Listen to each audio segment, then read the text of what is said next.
Seal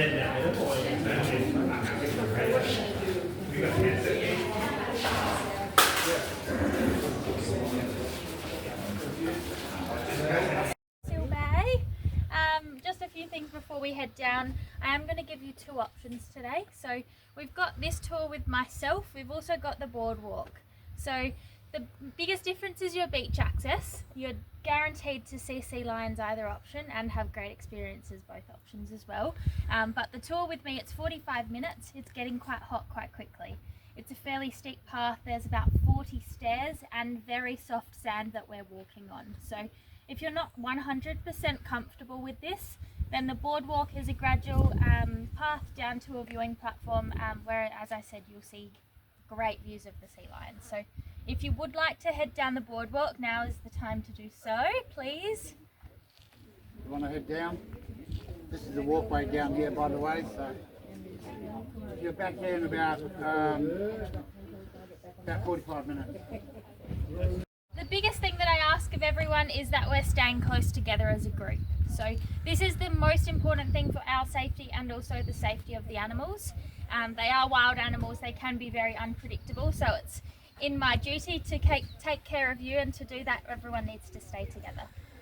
So Australian sea lions are one of the most endangered seal species in the whole world. There's only about 10,000 left of them, and Seal Bay is home to the third largest colony, so there's about 800 here. And it is the only breeding colony of Australian sea lions that is accessible to the public, so it's a very, very special place. So if you have any questions, feel free to ask. Stay close together as a group, stay on the path as we head down, and enjoy the tour.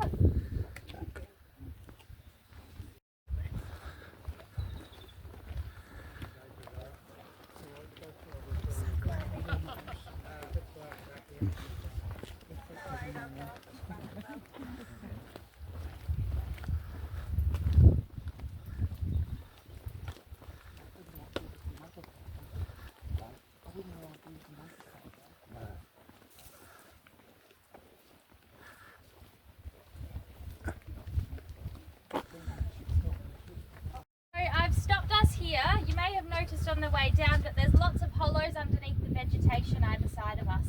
So these hollows are that way because of constant use from Australian sea lions. They come up here mostly in winter for their protection from the weather.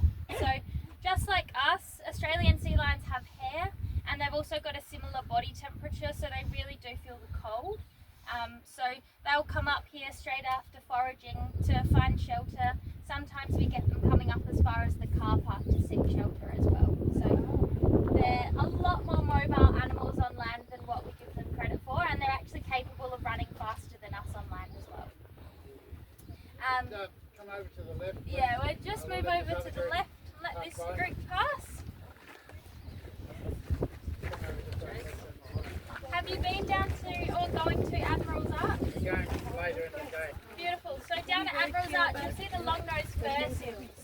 And now these fur seals are a different species. They're in much, much higher numbers than the sea lions. And one of the biggest differences between the two is their pelt. So our Australian sea lions, as I said, have hair. The fur seals, as in their name, they've got fur.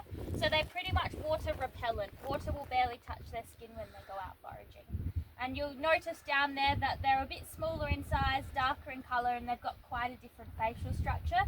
But their breeding cycles, their foraging techniques are all quite different as well. So a little bit of perspective for you, there's about 100,000 long-nosed fur seals just around Kangaroo Island, and 10,000 Australian sea lions left altogether.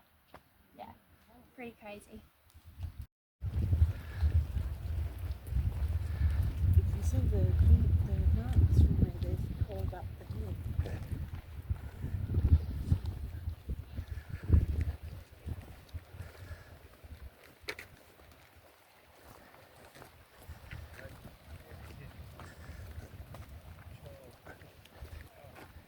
Lovely day.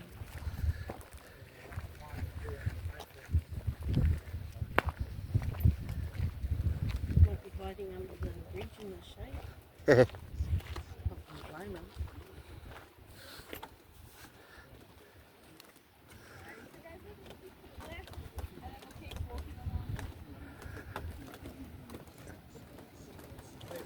Yes, thank you, Dave.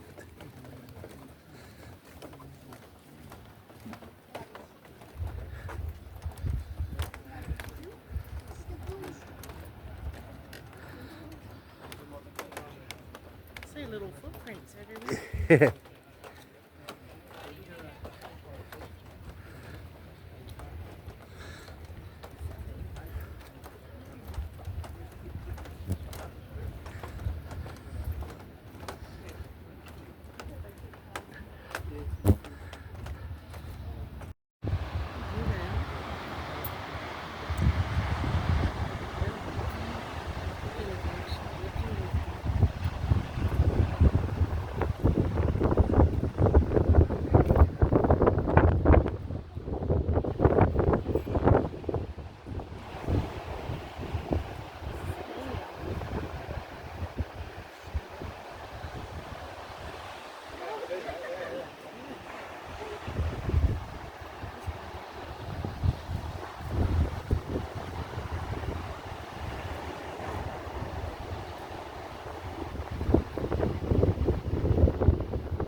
I've seen snakes so close.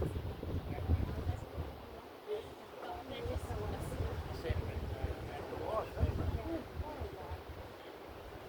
it's amazing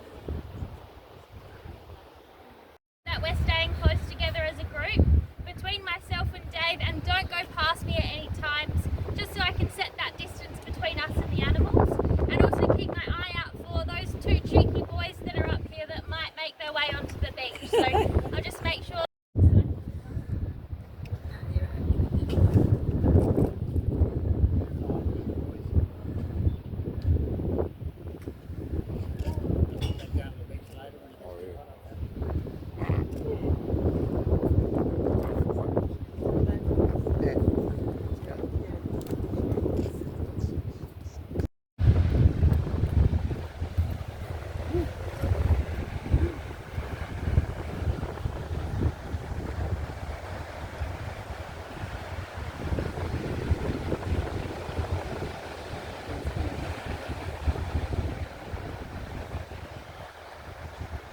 Down to the beach later.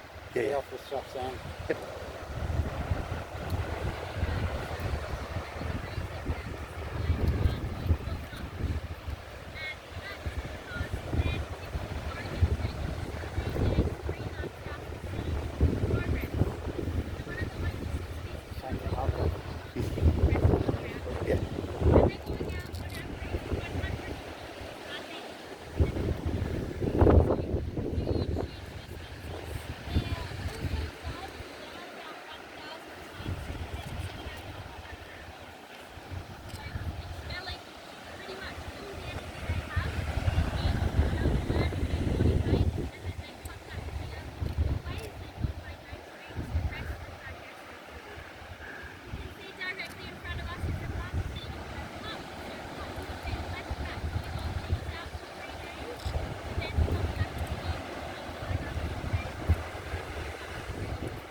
guys? Right. Probably. Or they might follow the path and come straight down towards us.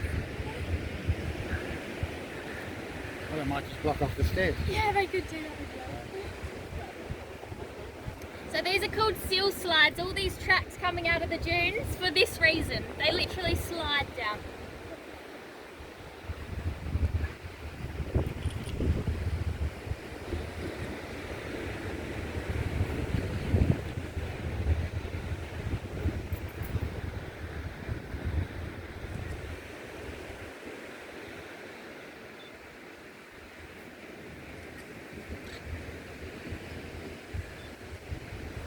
If they do come right up to us, staying really quiet, no movement, no interaction with them, okay?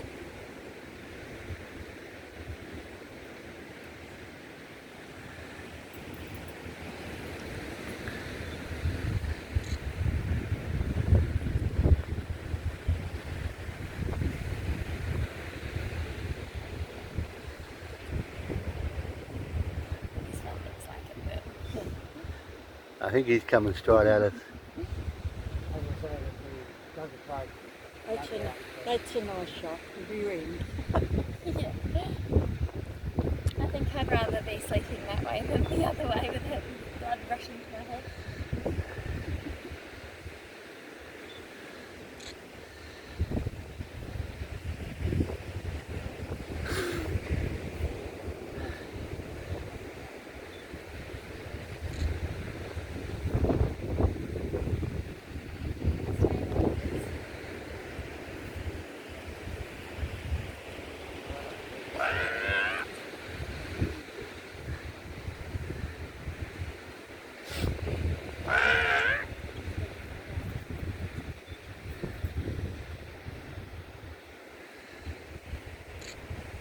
I just get everyone to gather in close together.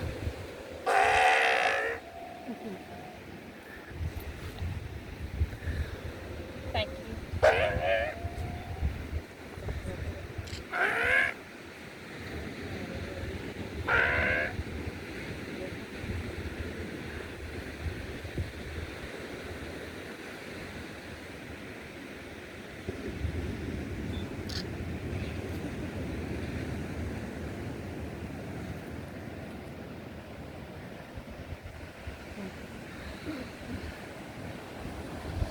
That's what we want from a very young age.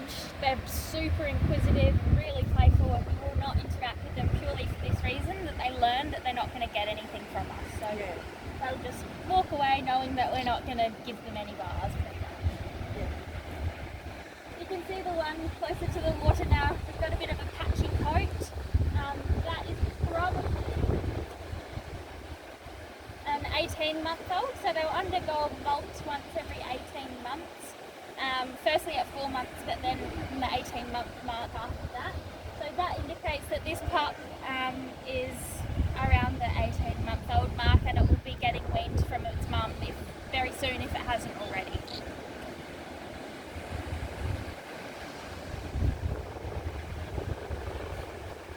Yeah, there's lots of water. Yeah.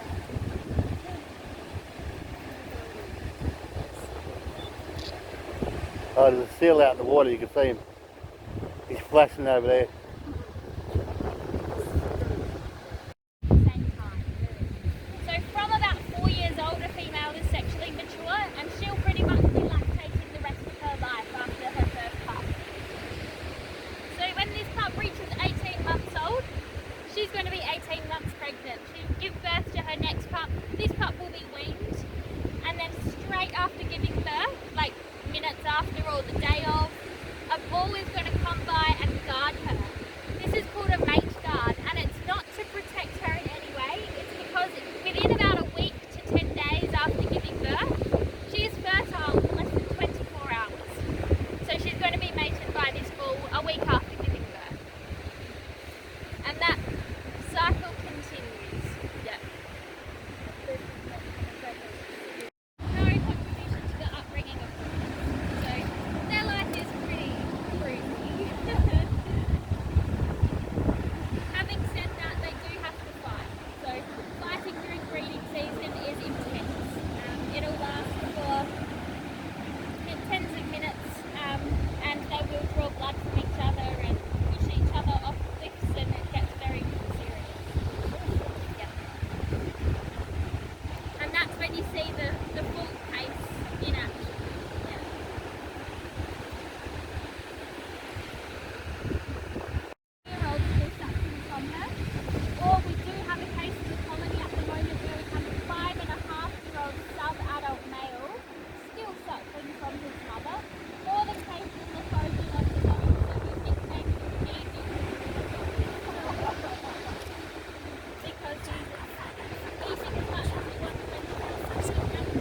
ain't doing that.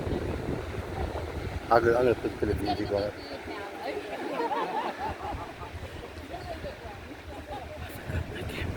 There's a baby walking down over there. Yeah.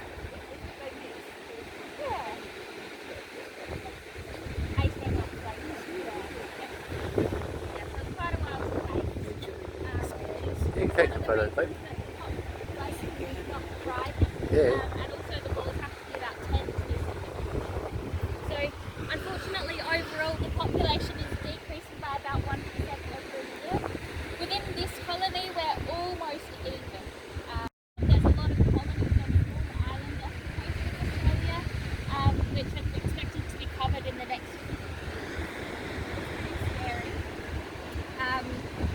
And yeah, they're now only found in South Australia and Western Australia, with about 85% of Australian sea lions in the south. So as mentioned, this is the third largest colony. The two other largest is Kangaroo Island, which is just off the KI, and also Dangerous Reef, which is off the Portland Island. This colony spans about 3 kilometres of coastline. So your third headland down that. Unfortunately, humans are still their biggest threat. Being bycatchers of big trawling nets are a big factor, but also marine pollution. So plastics carry a level of PFAS, which is a chemical. PFAS sinks to the bottom of the sea floor. Our sea lions are benthic foragers, so they're accumulating really high levels of PFAS as well. So that eventuates to a decreased immune system. If they then suffer from a shark bite, or if they're a pup and they get injured by a bull that's mate guarding its mum, then their chance of survival is really low. Not to speak to them having a big natural predators are sharks and orcas. They quite often become that serious injury from a shark bite, but we're not intervening, it's part of their life. The only time we intervene is in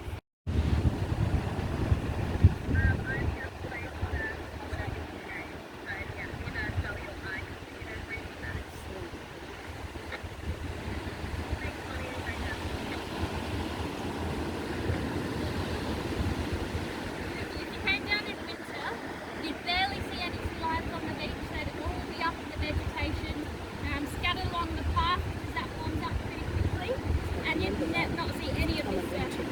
And rather hot days to be able to do this. Generally it is the younger ones though, because they're a lot more rare in that respect, and also rarely will see their large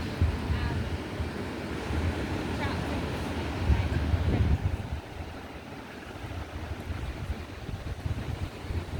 I've seen a shark in the bay November 23, not to say it hasn't happened since. It was about as big as you can get a great Kangaroo shark out of the bay. That was pretty crazy to have. Yeah. It was sort of a day like this where it was sunny, calm, really good to see each other. We have a picture of that actually up in the centre, so definitely have a look. Way back. Alright, Dave? Yeah.